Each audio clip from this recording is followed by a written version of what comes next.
안녕하세요. 플로깅 큐티 채널입니다.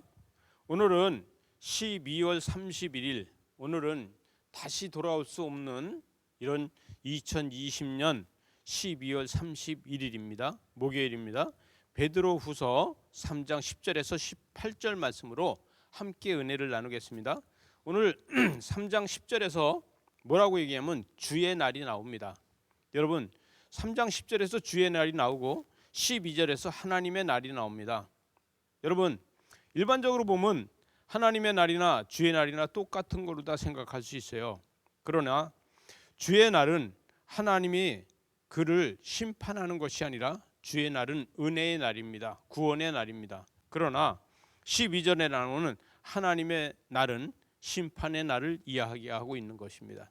주의 날은 구원을 받고 또 하나님의 날에 심판이 있는데, 우리는 구원받은 자로서 하나님의 날에 연속성으로다 우리는 다시 심판받는 것이 아니고 오직 영광의 면류관을 받는 것입니다. 그 다음에 이 10절에서 그날에는 하늘의 큰 소리로 이렇게 이야기하고 있습니다. 주의 날에는 하늘에서 큰 소리로 다 잔치가 있다, 이렇게 이야기할 수 있고, 또 하나는 12절에 가서 하나님의 날에는 그날에 하늘에 불에 타서 이렇게 하고 있습니다. 여러분, 심판의 날은 하늘에서부터 유황불이 내려온다는 거 아니겠습니까? 그래서 하나님의 날에는 하늘에서 불이 내려올 것이고, 그러나 주의 날에는 하늘에서 큰 소리로 다 우리를 찬양하면서 우리를 환영하는 소리가 난다는 거예요. 또 하나는 10절에서 뜨거운 불에 풀어지고 이렇게 이야기하고 있어요. 여러분, 뜨거운 불에 풀어진다고 하는데 12절에 가서 보니까 뜨거운 불에 녹아진다.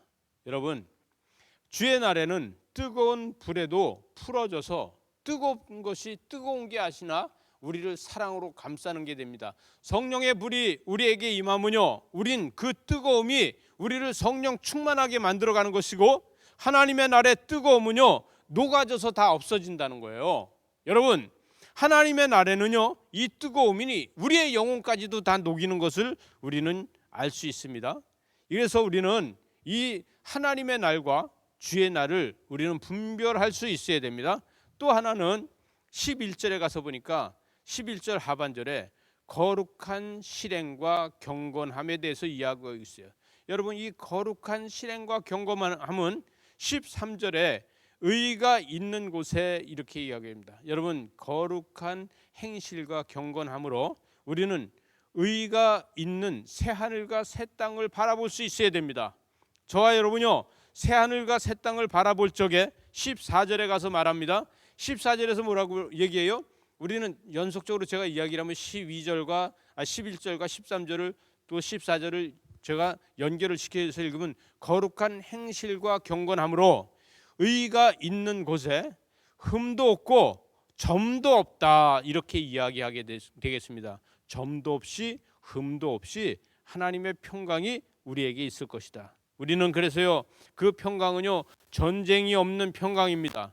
우리의 평강은요 시기와 질투가 없는 평강입니다. 흠도 없고 또 점도 없다는 것은요 신앙의 연륜이 여러분 우리를 만들어가는 것이 아니고 오직 믿음으로 다 만들어 간다는 거예요.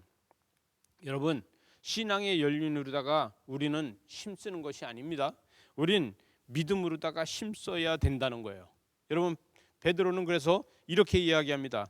신앙으로 다 힘쓰면은 율법으로 다 힘쓰는 거하고 똑같아, 이렇게 이야기해요. 그래서 무식한 자들을 이야기합니다. 16절 왔다 갔다 하겠습니다. 16절에 보면은 무식한 자들과 굳세지 못한 자들은 다른 성경을 본다는 거예요. 그런데 이 다른 성경을 보는 게 뭐냐? 15절로 다시 올라가면 사랑하는 형제 바울도 그 받은 지혜대로 말했다는 거예요. 율법으로 다 말하지 않고, 그는 율법 박사학위를 받았는데도 율법으로 말하지 않고 그 지혜로 다 말했다는 거예요. 하나님의 은혜로 다 얘기하고 예수 그리스도의 복음을 이야기했다는 것이죠. 그런데 무식하여서 다른 성경 율법으로다가 은혜를 풀어나가려고 한다? 은혜를 율법으로 다 풀어나간다고 풀어지느냐? 안 풀어진다는 거예요. 은혜는 지식으로 다 풀 수 없는 것이니 은혜를 지식으로 다 풀으려고 하지 말아라. 이렇게 이야기하고 있습니다. 여러분, 진리는 선지식으로 무법을 미리 알아가는 것입니다. 여러분, 율법은 지식으로 핑계를 만들어갑니다. 그러나 진리는 선지식으로 무법을 알아가는 거예요. 그래서 오늘 17절에 보면 미리 알았은즉 무법한 자들의 미혹에 이끌려 그 너희가 굳센 데서 떨어질까 삼가해라. 그래서 진리의 선지식을 알아서 무법을 미리 알아가고 율법과 지식으로 핑계를 대지 말아라. 그래서 믿음은 생명체다.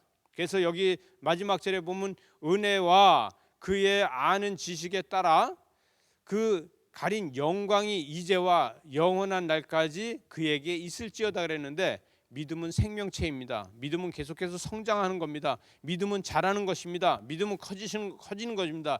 그래서 은혜를 받은 사람은 믿음을 생명체가 있어서 그것이 점점 커지고 그것이 점점 자라게 하고 그것이 성장하게 하는 것입니다. 여러분, 율법은 생명체가 있어서 커지는 게 아니에요. 저와 여러분은 은혜로다가 믿음을 점점 키워가는 이런 삶을 사시기 바랍니다. 감사합니다. 새해 복 많이 받으세요. 기도하시겠습니다. 하나님 아버지, 감사합니다. 우리는 믿음의 생명체를 가지고 성장하게 하시고 자라게 하시고 커다란 이 생명체가 되도록 은혜로 사랑으로 축복으로 함께하여 주시옵소서.